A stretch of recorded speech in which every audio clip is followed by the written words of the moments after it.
Mon propre caveau, et j'angoisse penseur dans ce froid offensif. La lune me semble pensive, désoeuvrée au regard nouveau, où se meurt ce vieillard dans sa... Sans relâcher la pression, sans pour autant perdre mes ambitions. Je vis une période de ma vie où les idées fusent, trouver l'équilibre pour éviter les confusions. Ainsi je m'entoure d'artistes et tisse des liens. Est, soleil, réveil et arc du matin, à chaque jour de nouvelles flèches sur mon corps. Je te salue. Je vais vous dire un texte que je tenais beaucoup à vous dire cet après-midi. Il n'est pas moi. Je voulais en même temps rendre hommage aux femmes, si vous les voulez bien. C'est pour ça que je dis qu'il y a un lien étroit, parce que, effectivement, quelle figure de femme, avec un texte paru dans un album d'Arthur H. Cet album s'appelle Babalove, pour ceux qui veulent le retrouver. Le texte est la dernière plage de l'album. Il est dit par Arthur H. et par Jean-Louis Trintignant. Donc je tenais absolument à ce que Jean-Louis Trintignant soit nommé dans le contexte de journée poétique. S'il en est un qui a dit merveilleusement la poésie jusqu'à la fin de ses jours, c'est Jean-Louis Trintignant. Donc si vous voulez bien, pour lui rendre hommage, pour rendre hommage aux femmes, dans la continuité de ce que vous venez de lire, voici ce texte qui est donc une sorte de dialogue. C'est un texte dit, ce n'est pas un texte chanté. Le voici.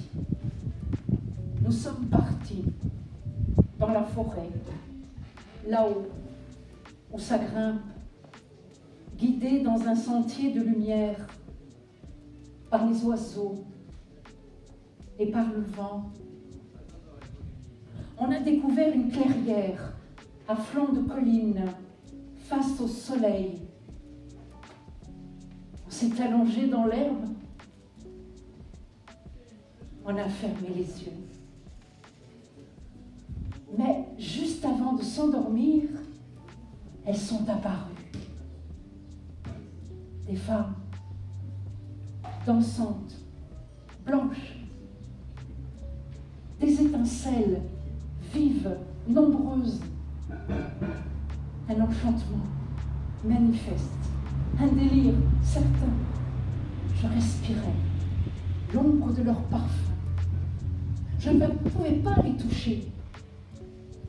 On ne pouvait pas non plus leur faire l'amour, même si on en avait très envie. On les regardait, tournoyer autour de nous, on avait comme perdu la raison. Pourtant, on n'avait rien vu. Peut-être l'ivresse des hauteurs, le vertige du printemps. Tu savais que beaucoup de femmes ont une âme de guérisseuse. Elles ont posé les mains sur nous. On a tout de suite senti une chaleur se répandre dans tout le corps. Un courant d'énergie pure agissait à l'intérieur. Ce qui était tordu se redressait. Ce qui était obscurci s'éclaircissait. Ce qui était cadenassé se déverrouillait. Après, tout a changé. On était vifs, légers, ouverts, lumineux. Alors elles ont commencé à nous parler. C'était en quelque sorte toutes les femmes qu'on avait aimées. Mères, filles, amantes, légitimes, illégitimes, sœurs, amies, grand-mères, arrière-grand-mères. C'était l'heure des secrets, des solitudes, des abandons, regrets, absences, trahisons, mais aussi des joies, des fous rires, des extases et de l'amour absolu. Après cette confession étrange, le silence nous a pris. On était abasourdis, détruits, mais aussi soulagés, neufs, vivant, solide, transparent. C'était l'heure de partir. La nuit tombe vite et on avait un peu de marche. On a embrassé virtuellement toutes nos femmes merveilleuses. L'atmosphère était saturée de plaisir. Elles ont virevolté une dernière fois autour de nous et elles ont disparu. On est rentré d'un bon pas, avec cette joie féroce dans le ventre, une envie de tout dévorer. Fallait pas nous chercher. Arrivés au village, les gens nous ont souri. Ça leur faisait du bien de voir deux gars redescendre de la montagne, complètement illuminés. Ils s'est regardé. On a rigolé doucement et sans dire un mot, on est parti, chacun de notre côté.